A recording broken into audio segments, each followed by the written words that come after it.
प्यारे बुज़ुर्गों, माताओं, भाई और बहनों, रूहानियत क्या है, स्पिरिचुअलिटी क्या है, ये हम समझते हैं कि शायद कोई ऐसी चीज़ है जो पुराने समय की होगी।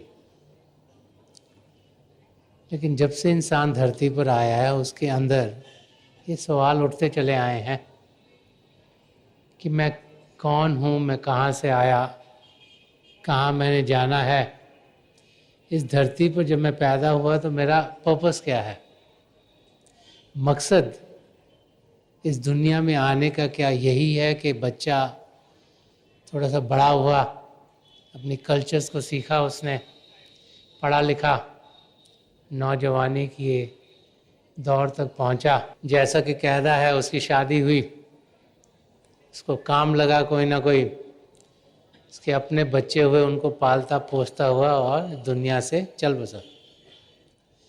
कि कुछ और भी है जो शायद बाहर से देखने में नहीं मिलता। तो रूहानियत, स्पिरिचुअलिटी हम कौन है उससे डील करती है, हमें समझाती है कि हम शरीर नहीं, ये शरीर तब तक जीवित है जब तक उसमें जान है। साइंस एक थ्योरी प्रोपोगेट करती है, फिर एक्सपेरिमेंट्स करती है कि क्या ये थ्योरी जो कही गई है इसके अगर एक्सपेरिमेंट करें तो जो नतीजा आएगा, जो रिजल्ट्स आएंगे, उनको जब टैबुलेट करेंगे तो वो बताएंगे कि ये थ्योरी ठीक है कि गलत है। कई सौ साल पहले साइंटिस्ट यही सोचते थे कि हमारी धरती है स्थिर है, रुकी हुई है, और सूर्य सवेरे निकलता है, शाम को ईस्ट से वेस्ट में चला जाता है। वो यही सोचते थे कि अगर धरती पर चलते जाएंगे कहीं जाके गिर जाएंगे। लेकिन जैसे जैसे इंस्ट्रूमेंटेशन बढ़ा, तरीके समझ में और आने शुरू हुए, साइंस इस नतीजे पर पहुंची कि सूर्य खड़ा हुआ है और धरती उसके आसपास घूम रही है। तो साइंस टाइम के साथ जो जो समझती है वो बदलता जाता है, क्योंकि जो मीन्स हैं इस यूनिवर्स को डिसाइफर करने की, समझने के, वो बदलते चले जाते हैं। और जैसे जैसे समझ इंसान की बढ़ती चली जाती है वैसे वैसे असलियत क्या उसके सामने खुलनी शुरू हो जाती है। तो संत कृपाल सिंह जी महाराज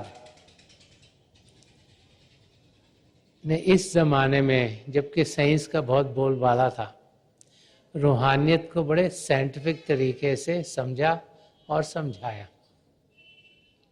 वो समझाते थे कि जैसे हम फिजिक्स या केमिस्ट्री या बायोलॉजी की लैबोरेटरी में जाते हैं और एक्सपेरिमेंट करते हैं। केमिस्ट्री में क्या होता है, एक आप एलिमेंट लेते हैं, उस पर आपने कोई एसिड डाला, देखते हैं इस किस्म की फ्यूम्स निकलेंगी, तो आपको आपके टीचर बता देते हैं कि अगर आप ये मटेरियल लोगे, उसमें अगर ये वाला एसिड डालोगे तो इस किस्म के फ्यूम्स निकलेंगे, और अगर आप एक्सपेरिमेंट वैसे ही करोगे तो वो ज़रूर होगा। तो आपको लगता है हाँ इसमें से ये चीज़ निकलती है। तो ऐसे ही जो हमारा शरीर है एक लैबोरेटरी है, इसमें हमने अपनी आत्मा के साथ एक्सपेरिमेंट करना है। ये जानना है कि इसमें आत्मा है। उसकी फोटो खींच सकते हैं, नामुमकिन है। ऑराज की फोटो खींचने के कई कैमरे निकले हैं, तो हर एक इंसान के आसपास ऑरा है। उसको मैग्नेटिक एनर्जी को, उसको इलेक्ट्रिकल एनर्जी को, स्पिरिचुअल एनर्जी को। और आजकल कई लोगों ने कैमरे निकाले हैं कि जो थोड़ी सी रेडिएशन इंसान से आती है उसकी फोटो खींच सकती है। क्या वो हमारी असलियत है? रेडिएशन कहाँ से आ रही है, क्या है, आंखों को दिखती नहीं। जैसे जब एक्सरे के जरिए इंसान के शरीर को देखा जाता है तो अंदर जो हमारी आर्टरीज हैं, जो ब्लड सर्कुलेट हो रहा है, जो और ऑर्गन्स हैं बॉडी के, उनकी हम फोटो खींच सकते हैं। बाहर से तो सब कुछ ढका हुआ है, लेकिन कैमरे ऐसे बने हैं जिससे वो मालूम होते हैं। ऐसे ही कैमरों के बगैर हम कौन हैं, हमारे भीतर क्या चल रहा है, हमें क्या जान देती है, उसका इंसान अनुभव कर सकता है। यही महापुरुष शुरू से समझाते हैं।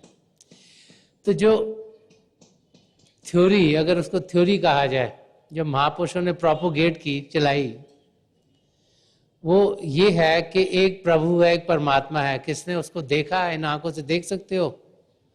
वो तो कोई देखता नहीं, लेकिन है।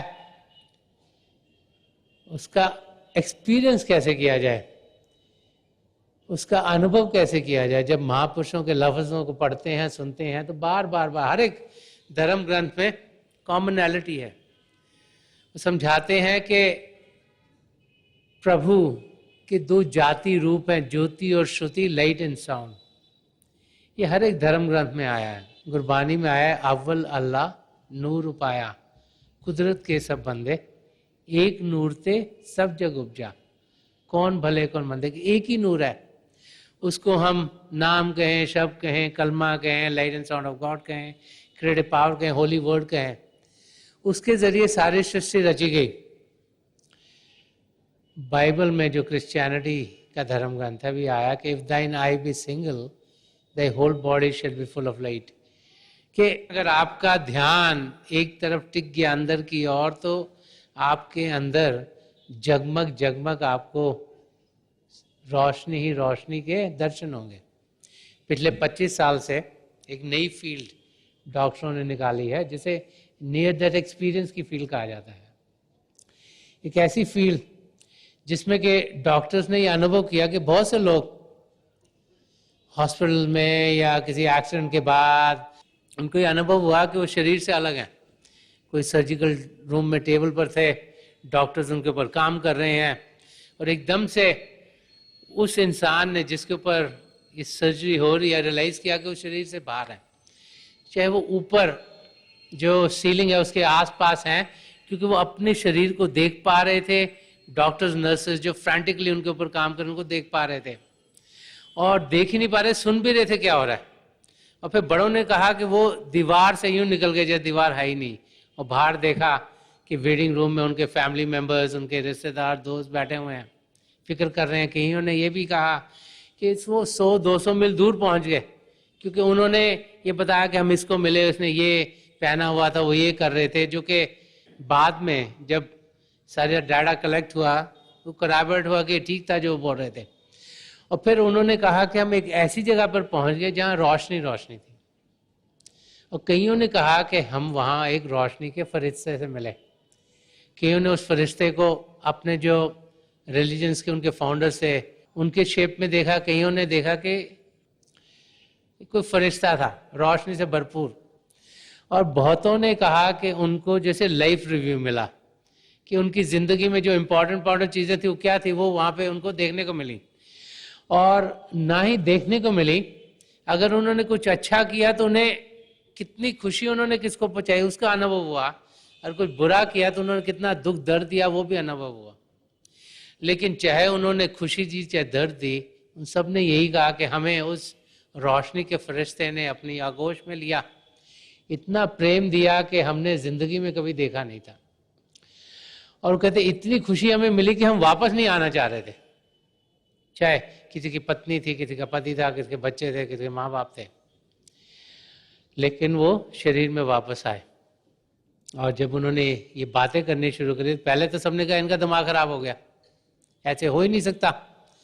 लेकिन जब नंबर्स बढ़ने शुरू हो गए, पीछे ये गैलप पोल अमेरिका में हुआ था, तो 36 million people had this experience, के इतने करोड़ों लोगों को वो अनुभव हुआ था कि डॉक्टरों ने भी सुनना शुरू करा कि इसकी जांच पड़ताल करें। सबसे पहले डॉक्टर जिन्होंने इस बारे ध्यान दिया वो डॉक्टर रेमंड मूडी थे। उनकी किताब 25 साल पहले आई थी, लाइफ आफ्टर लाइफ, जिन्होंने उन्होंने ऐसे कई लोगों के अनुभव दिए। आज तो बहुत से डॉक्टर्स, बहुत सी किताबें, 200 से ज़्यादा किताबें डॉक्टर्स की और जिनको अनुभव उनकी अवेलेबल हैं। एक बहुत बड़े रिसर्चर डॉक्टर मेलविन मोर्स जो सियाटल में काम करते हैं, और बहुत से भाई बहन हैं, उन्होंने सिर्फ इनका अनुभव क्या था उसको समझा नहीं, लेकिन ये देखा कि उसके बाद बदलाव इंसान में कुछ आया। कि क्या हुआ कि 10 years later, 10 साल के बाद वो लोग जिनको ऐसा अनुभव, उसकी ज़िंदगी में क्या चेंजेस थे, तो दे रियलाइज कि उनकी ज़िंदगी में बहुत से चेंजेस थे।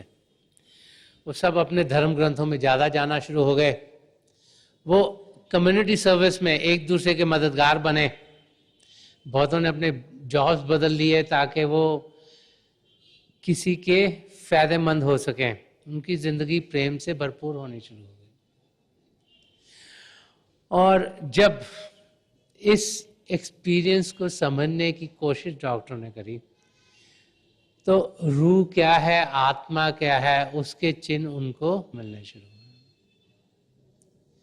जब संतों महापुरुषों की ओर हम ध्यान देते हैं, उनकी टीचिंग्स को समझते हैं, तो बार बार वो हमें यही समझाते हैं कि प्रभु है, हम उसका अंश हैं।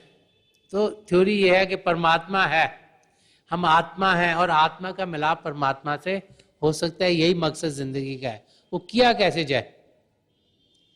ध्यान टिकाकर, ध्यान बाहर की दुनिया से हटाकर अंदर की दुनिया में करने के लिए ये समझाया जाता है। उसे मेडिटेशन कहें, कंसंट्रेशन कहें, sitting in prayer and attention कहें, इन्वर्जन कहें, अलग अलग नाम अलग अलग धर्मों में दिए गए हैं, ताकि हम अपने आप की जांच पड़ताल कर सकें। तो जो रूहानियत का रास्ता है वो कोई सुनी सुनाई बात पे जाने का रास्ता नहीं, ये अपने आप को अनुभव करने का रास्ता है। और अगर स्पिरिचुअलिटी इन मॉडर्न टाइम्स इसको समझने की कोशिश करें तो हम में से हर एक पिता परमेश्वर को पा सकता है। We have a birth right to know God. हम सब पिता परमेश्वर की संतान है। प्रभु ने हम सबको एक तरीके से यहां भेजा है, इंसानी चोला दिया है, इंसान के रूप में भेजा है। हम है जो कि जैसे जैसे हम बड़े होते दीवारें खड़ी करनी शुरू कर देते हैं। पहले तो जिस धर्म में पैदा हुए, जिस घर में पैदा हुए, हम सोचते हैं यही सबसे अच्छा धर्म है, बाकी सब ठीक नहीं है। फिर जिस कम्युनिटी में रहते हैं, जिस स्कूल में पढ़ते हैं, ये स्कूल बहुत अच्छा है, बाकी तो एम ही है। फिर थोड़ा और बढ़ते हैं, देन जो हमारे आस पास रहते हैं, जो हमारे रिश्तेदार, हम सोचते हैं यही हमारा धैर्य है, इसके बाहर जाने की कोशिश कम करते हैं। एंड देन जैसे जैसे समय बढ़ता चला जाता है हम और दीवारें खड़ी करनी शुरू कर देते हैं। महापुरुष समझाते हैं कि एक पिता एकस के हम बारक, कि एक ही पिता परमेश्वर है, हम सब उसी की संतान है। और उसका अनुभव कैसे होगा? क्योंकि हम तो सिर्फ बाहरी रूप में ही देखते हैं। हम कहते हैं ये इंसान हमारे जैसे कपड़े पहनता है, हमारे जैसे बोलता है, हमारे जैसे खाता पीता है, हमारी कल्चर का ये अपना हो गया, ये दूसरा इंसान है, इसकी स्किन का कलर भी अलग है, इसका बोल बाल भी अलग है, ये कहीं और का है। लेकिन महापुरुष बार बार यही समझाते हैं, जैसे संत दर्शन सिंह जी महाराज ने फरमाया कि गले लगा लो हर इंसान को कि अपना है, चलो तो रागुजारों में बांटते हुए प्यार, कि हर एक को हम अपनाएं, क्योंकि हर एक हमारा ही है, कोई हमसे अलग नहीं। ये हमारी कमजोरी है कि हम समझते हैं हमसे कोई अलग है, क्योंकि रियलिटी में चाहे बाहरी रूप से कोई अलग लगे, अंदर से सब एक हैं। एक बहुत बड़ा प्रोजेक्ट, उसको जीनोम प्रोजेक्ट कहा जाता था, उसमें बहुत से रिसर्चर्स और बहुत से लोगों ने बहुत साल बहुत काम किया देखने के लिए कि जो जीन्स है इंसान की वो क्या है। इस वक्त वो इस नतीजे पे पहुंचे कि एवरेज इंसान के अंदर कोई 20 से 25 हजार जीन्स है। जैसे हम बोलते हैं ना कि ये बच्चा अपने दादे पे गया था, इसकी हरकतें भी अपने दादाजी जैसी हैं, इसके चलने का तरीका भी दादाजी जैसा है। किसको बोलते हैं ये अपनी नानी पर गया था, तो क्या है? वो कहते हैं कि वो जीन्स हैं जो कि एक जनरेशन से दूसरी में जा रही हैं। और इंटरेस्टिंग बात यह है कि जब उन्होंने अलग अलग लोगों की जीन्स की ओर गौर किया और एक्सपेरिमेंट किया और देखा कि क्या है, तो रिजल्ट बहुत इंटरेस्टिंग लिखा कि मोर देन 99.9% के 99.9% से ज्यादा जीन्स हर एक की एक जैसी थी। 0.1% से कम जीन्स थी जो कि अलग थी, और वो जीन्स हैं जो रिफ्लेक्ट करती हैं कि हम लंबे कितने हुए, हमारे फीचर्स कैसे हैं, हमारे स्किन का कलर कैसा है, तो भारी रूप है। और हम लोग ये जो लेस देन 0.1% है उसकी ओर ही ध्यान देते हैं, क्योंकि भारी रूप पे देखते हैं ये अलग है, ये अलग है। जो 99.9% से ज्यादा हम एक हैं उसकी ओर हम ध्यान नहीं देते, क्योंकि हमें दिखता नहीं। ये आंखें बनी हैं बाहर की दुनिया देखने के लिए, मैटर की चीजें देखने के लिए, जड़ता की चीजें देखने के लिए। अंदर की दुनिया के लिए यहां एक आंख बनी है, शिव नेत्र, 10वां द्वार, सिंगल और थर्ड आई, वो यहाँ दो आंखों के बीच में है, लेकिन उस ओर कभी ध्यान ही नहीं दिया जाता। क्यों? क्योंकि हमें समझाया जाता है बेटा जो आपने आंखों से देखा वो सच है, जो अपने कानों से सुना वो सच है। हम ये समझ ही नहीं पाते कि इन इंद्रियों के आगे भी कुछ और है। तो हम जो 5 इंद्रियां हैं, देखना, सुनना, चखना, सूंघना और स्पर्श की इंद्रिय, उनके घाट पर ही रह जाते हैं। रूहानियत उस घाट से ऊपर उठना है, शिव नेत्र 10वें द्वार तक पहुंचना है। ये बाहर की इंद्रियां, जो 5 इंद्रियां बाहर की दुनिया में खुलती हैं, ये 10वां द्वार अंदर की दुनिया में खुलता है, स्पिरिचुअल वर्ल्ड्स, रूहानी दुनिया।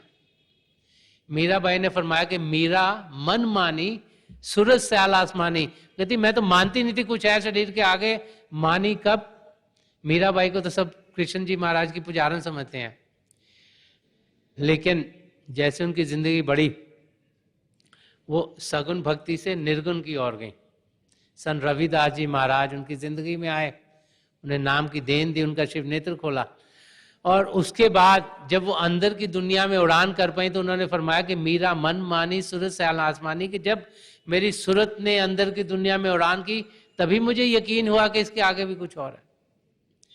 और इसीलिए जब हम हिस्ट्री में देखते हैं बहुत से संत महात्मा जो पहले सगुन भक्ति करते हैं, सगुन भक्ति होता है कि मूर्ति की पूजा करना किसी आकार में, कि प्रभु को हम इस आकार में देखते हैं, उसकी पूजा करना, उसको सगुन भक्ति कहा जाता है। उससे निर्गुण की ओर गए कि उस परमात्मा को पाना जिसके आसपास हम कोई बाउंड्री लगा नहीं सकते, क्योंकि वो कण कण में समाये हुए हैं, वो हम सबके भीतर हैं। और इंटरेस्टिंग बात यह है कि साइंस भी आज उस नतीजे पर पहुंच रही है। जब मैं कॉलेज में जाता था हमें ये समझाया जाता था कि जो मैटर है उसमें मॉलिक्यूल्स होते हैं, उसमें एटम्स होते हैं, उसमें न्यूट्रॉन्स और इलेक्ट्रॉन्स और प्रोटॉन्स होते हैं जो सॉलिड है। लेकिन आज जब और रिसर्च बढ़ गई है, साइंटिस्ट ये समझा रहे हैं कि जो छोटे छोटे पार्टिकल्स हैं, जब उन्होंने तोड़ा तो कह रहे हैं उनमें 12 हैं जिनको क्वार्क्स बोला जाता है। जो अकेला पार्टिकल है वो भी 10-15 साल पहले शायद किसी ने पता करा क्या है। उनका कि सबसे छोटा पार्टिकल है वो सॉलिड नहीं, एक वाइब्रेशन है, हलचल है। हलचल इतनी तेज थी कि कोई इंस्ट्रूमेंट उसको डिसाइफर नहीं कर पाता था। और अब जैसे जैसे इंफॉर्मेशन बढ़ी होती है उन्होंने रियलाइज करा कि हर एक चीज के बीच में एक हलचल है। तो आप क्या समझते हैं शब्द या नाम क्या है? एक हलचल। जो कहते प्रभु कण कण में समाया हुआ है, और क्या मतलब है कि कण कण में प्रभु की सत्ता चल रही है। और उस हलचल में जो अब हम हार्मनी में चले गए तो हमें समझ आएगा, जब उससे परे रहेंगे तो हम डिसहार्मनी में होंगे। अब ट्यूनिंग फोर्क है, जब उसको आप चलाते हो तो उसके पास जो भी चीज आती है उसमें आवाज निकलनी शुरू हो जाती है, अदरवाइज वो अपने आप चल रही है और आप कहीं अपने आप अलग हैं। मैग्नेट है तो आयरन फाइलिंग, अगर दूर मैग्नेट के कभी नजदीक नहीं, as soon as you get close एकदम उनके साथ जुड़ जाओगे। तो वो हलचल हम सबके अंदर चल रही है, हमें ध्यान सिर्फ यहां शिव नेत्र पर कराना है। संत कृपाल सिंह जी महाराज जो रूहानियत को बड़े साइंटिफिक तरीके से एक्सप्लेन किया करते थे, वो ये भी समझाते थे, क्योंकि बहुत से लोग सोचते हैं कि प्रभु को पाना बहुत सीरियस काम है, कि भाई आंखें बंद करके बैठ गए और जिंदगी में कुछ और करना नहीं है और बहुत सीरियस है। वो कहा करते थे कि गो जॉली, कि जिंदगी को खुशी से व्यतीत करो। ऊंच नीच जिंदगी में आती रहेगी। और आज के टाइम में जबकि साइंस बहुत तरक्की कर रही है, डॉक्टर्स बार बार समझाते हैं कि जब हम फ्राउन करते हैं, जब हमको क्रोध आता है, जब हमारे यहाँ शरीर में गुस्सा चढ़ जाता है, तो वो कहते हैं कि इतनी मसल्स पुल होती हैं कि एनर्जी वेस्ट होती है फालतू में। और जब इंसान हंसता है, खिलखिलाता है, तो आराम से हर एक चीज को वो बदल देता है। इसीलिए बहुत सी बार हम देते थे कि मुश्किल चीजों को भी संत कृपाल सिंह जी महाराज हंस के टाल दिया करते थे। हम सब जिंदगी भर सीख सकते हैं, जिंदगी भर बेहतर हो सकते हैं।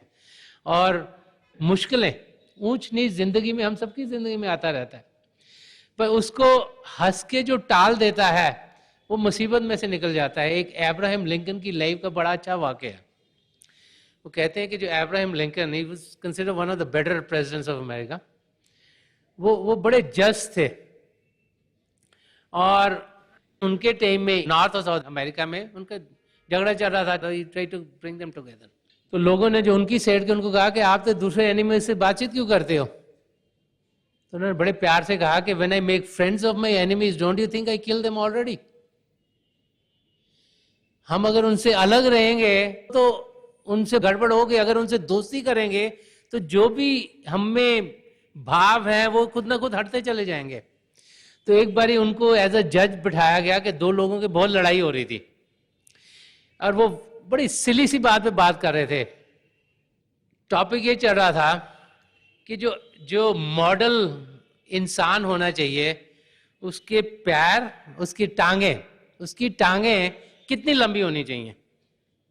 तो दो लोग डिस्कस कर रहे हैं। अब माइकल एंजेलो, अगर आपने आर्ट पढ़ी है, माइकल एंजेलो ने एक परफेक्ट ह्यूमन बीइंग को ड्रॉ करा हुआ है कि जो आर्म लेंथ है और जो हाइट है और कितनी लातें लंबी हैं, उसने अपनी तरह से शो करा है। It's one of the very popular figures. तो वो डिस्कशन चल रही थी कि इतनी लंबी लात होनी चाहिए, इतनी लंबी लात होनी चाहिए, और इन बातों पे तो डिस्कशन आदमी करता जाए, कोई नतीजा नहीं निकल रहा था। तो वो दोनों पेश किए गए अब्राहम लिंकन के सामने। तो एक ने अपना बताया, मेरे ख्याल से इतने फीट होनी चाहिए, दूसरे ने कहा नहीं इतनी होनी चाहिए, किसी ने कहा नहीं बाघ की लेंथ के साथ लात की लेंथ होनी चाहिए। तो वो सुनते रहे, दोनों साइड को सुन के उन्होंने बहुत इंटरेस्टिंग जवाब दिया। उन्होंने कहा कि I think the length of the leg should be so that the legs are hitting the ground.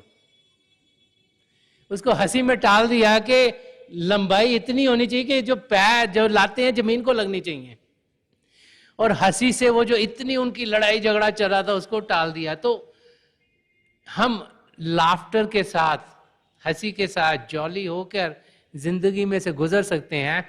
और आज की रिसर्च ये समझा रही है कि वो भाई बहन जो बीमार हैं, जब वो उस मौके पर, लेट्स से आपको हार्ट की प्रॉब्लम हो गई, किडनी की प्रॉब्लम है, लंग्स की प्रॉब्लम है, कोई ना कोई तकलीफ शरीर में आ जाती है, अगर वो उस तकलीफ को खुशी से उसको पार करने की कोशिश करते हैं तो उनकी रिकवरी टाइम बहुत कम रह जाता है, बहुत जल्दी से उसमें से पार हो जाते हैं। और अगर दुख दर्द में से हो, मेरे दिल को दौरा पड़ गया, मैं डॉक्टर के पास नहीं जाऊंगी, मैंने यहाँ पे एक्सरे नहीं करवानी, अगर उस मोड में रहते हैं तो उनकी तकलीफ लंबी होती चल जाती है। क्योंकि एक तो हम तकलीफ को डील कर रहे हैं, एक उसके जो सैडनेस जो हमने अपनी जिंदगी में और दुख दर्द बढ़ लिया कि हाँ हमको तकलीफ हो गई, उससे भी डील करना पड़ रहा है। तो डॉक्टर्स भी समझा रहे हैं कि हम शांत हों, खुशी से जिंदगी जिए तो हम बेहतर हो पाएंगे। इसीलिए आजकल आप देखेंगे कि बहुत से हॉस्पिटल में बहुत से डॉक्टर्स मेडिटेशन को या ध्यान टिकाने की ओर कह रहे हैं। क्यों? क्योंकि ध्यान टिका कर क्या होता है कि ध्यान अंदर की दुनिया में जाता है, सुख शांति की दुनिया में पहुंचता है। जब हम उस दुनिया में पहुंचते हैं तो हम देखते हैं कि अंदर से हमें ताकत मिलती है, हमारा विश्वास पिता परमेश्वर में बढ़ता है, हमें मालूम है कि हमें संभालने वाला कोई और है, हमें मालूम है कि हमारी जिंदगी में जो ढल रहा है वो सबसे बेहतर है। ज्यादातर तो इंसान यही सोचता है कि मुझे बहुत मुश्किलें मिली, औरों को मिली नहीं। तो एक मुहावरा है, वो कहता है कि if you take all of your problems and put them in a pile and take the problem of everyone in the world and put them in a pile and ask everyone to pick up one of those sets, after looking at all the problems you'll only pick up your own set. दुनिया की अगर आप सारे लोगों को कहें कि जो भी आपको मुश्किलें लग रही हैं, आपकी जिंदगी जैसी है, एक तरफ डाल दीजिएगा और सबको कहें आप सबकी मुश्किलें देख लो, जोन सी चाहिए वो उठा लो, तो आप कर करके अपनी उठाओगे। लेकिन हम सोचते नहीं, हम सोचते हैं grass is greener on the other side. मगर वो अनुभव कब होगा? जब अंदर की दुनिया में जाएंगे। बाहर की दुनिया में तो बाहर लग रहा है ओहो वो बहुत अच्छा कर रहा है, और आप मूवीज देखते हो कहते हो जो खराब चीजें कर रहा है वो अमीर हो जा रहे हैं, और इसने गड़बड़ करी, इसको किसने पकड़ा नहीं, तो then you tend to be like that. लेकिन जैसी करनी वैसी भरनी, यही कर्मों का विधान है कि जो हम करेंगे वैसे ही हमें रिटर्न्स आएंगे। और ये अनुभव उन लोगों को जिनको ये नियर डेथ एक्सपीरियंस सबको हुआ, क्योंकि दे रियलाइज के जो भी उन्होंने किया था उसका जो इफेक्ट किस पर हुआ वो क्या है। उन्हें यही समझाया गया कि हम प्रेम से जिए, प्यार से जिए। इंसान जॉली कब होता है, खुशी से कब जीता है? जब उसके अंदर प्रेम होता है। आप में से जिसको भी प्रेम हुआ हो, प्यार हुआ हो, अगर आप उस एटमॉस्फेयर में जिनके साथ आपको प्रेम है, जब उनके साथ होंगे, अंग संग होंगे, तो उस समय खुशी से गुजरता है। क्यों? क्योंकि आपका ध्यान और किसी चीज में नहीं, आपका ध्यान उस खुशी में, और खुशी में ना कोई चीज खराब दिखती है, ना कोई चीज बुरी दिखती है, क्योंकि ध्यान असलियत की ओर, अच्छाई की ओर है और खुशी के माहौल में है। हम सब पिता परमेश्वर को जान सकते हैं, पा सकते हैं, थोड़ा समय देने की जरूरत है। और आपने कुछ करना है तो आपको समय तो देने पड़ेगा। अगर आप डॉक्टर बनना चाहते हैं, इंजीनियर बनना चाहते हैं, अकाउंटेंट बनना चाहते हैं, आर्किटेक्ट बनना चाहते हैं, कंप्यूटर साइंटिस्ट बनना चाहते हैं, कोई आर्टिस्ट बनना चाहते हैं, तो आपको उसके लिए समय निकालना पड़ता है। कितने साल हम पढ़ते रहते हैं, स्कूलों में जाते हैं, कॉलेज में जाते हैं, पोस्ट ग्रेजुएशन भी करते हैं, ताकि किसी चीज़ का मालूम हो। तो अगर हम सोचें कि रूहानियत आंखें बंद की 1 मिनट में मिल जाएगी तो नामुमकिन है। तो we have to put in an effort, ध्यान उस ओर देना चाहिए। तो संत कृपाल सिंह जी महाराज फरमाते थे, जो दिन का 10वां हिस्सा है वो आप अपने लिए निकालो। 90% ऑफ द डे ठीक है, आप बाहर की चीजें करें, और 10% ऑफ डे तो कुछ अंदर की बात के लिए भी निकालो, समय निकालो, ताकि आप अपनी मंजिल की ओर बढ़ सको। जिस संतमत का रास्ता है, ये हमें ये नहीं समझाता कि हम जाकर कहीं पहाड़ पर बैठ जाएं, किसी आश्रम में बैठ जाएं। ये कह रहा है कि we need to live on our own earning, कि हम अपने आप को संभालें, अपनी रिस्पॉन्सिबिलिटीज को संभालें। प्रभु ने हमें यहाँ भेजा है, घर गृहस्थी है, उसको संभालें, और उसको संभालते हुए ध्यान प्रभु की ओर करें कि हथ कारवल दिल यारवल। When we are working, our hands to our work, but our hearts to our beloved. कि जैसे हम दुनिया का काम कर रहे हैं तो हमारा ध्यान पिता परमेश्वर की ओर हो, और समय दिन में निकालें कि हम भजन अभ्यास करें, बाकायदगी से करें, अंदर की दुनिया में जाएंगे, अपनी रूह का अनुभव कर पाएंगे। अगर हमने आंखें बंद की, मन को शांत किया, शरीर को शांत किया, और अंदर कुछ अनुभव हुआ, तो हमको अनुभव हुआ है। कोई टॉर्च लेके तो हमारे आगे नहीं लाइटें वाइटें दिखा रहा, तो वो अनुभव हमारा अपना हुआ है, उसका यकीन खुद ब खुद होता है। कुछ हमने किसी ने कहा, उसको अनुभव हुआ, वो तो सुनी सुनाई बात हो गई। कोई कहीं पे पढ़ लिया, वो अनुभव सुनी सुनाई बात। तो ये दिस इज अ पैथ जिसमें आदमी खुद एक्सपीरियंस करे, और हम समय निकाल के एक्सपीरियंस करें तो हम जरूर पिता परमेश्वर को पा सकेंगे, उनकी नज़दीकी पा सकेंगे। वो हमसे दूर नहीं, हम सब उनको ढूंढ सकते हैं, जान सकते हैं, पहचान सकते हैं। जैसे संदर्शन सिंह जी महाराज ने फरमाया कि मिलेगा रूह को परवाज दे के देख जरा, करीब है उसे आवाज दे के देख जरा, कि हम सब पिता परमेश्वर को पा सकते हैं। वो हमसे दूर नहीं, हमारे अंदर है, हमारे नजदीक है। हम उन्हें पुकारें तो सही, आवाज तो दें। अगर पुकारेंगे, अगर सिंसियरली पुकारेंगे, अगर दिल में एक कशिश होगी पिता परमेश्वर को जानने की, तो हम उन्हें जरूर पालेंगे।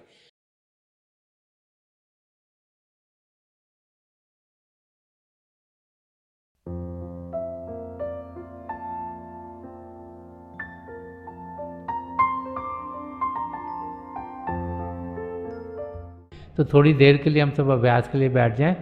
आप जहाँ भी बैठे हैं आराम से बैठिएगा, अपनी आंखें बंद कर लीजिएगा।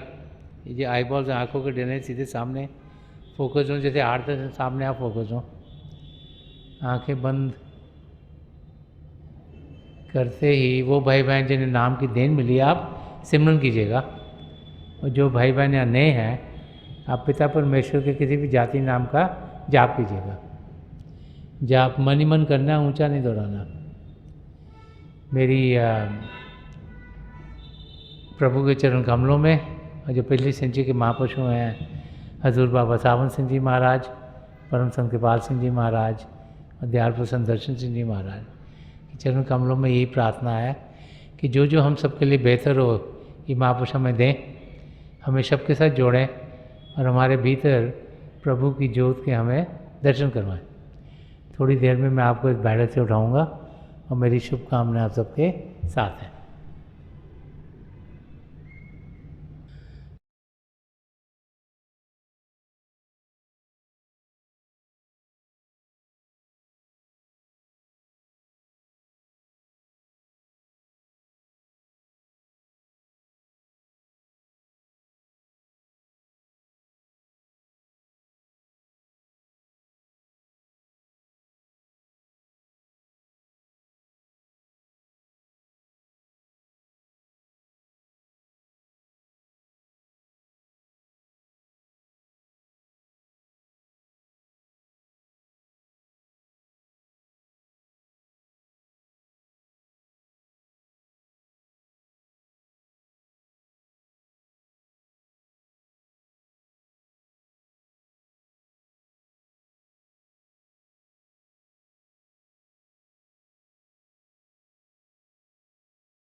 छोड़ दीजिए जी, प्लीज लीव ऑफ।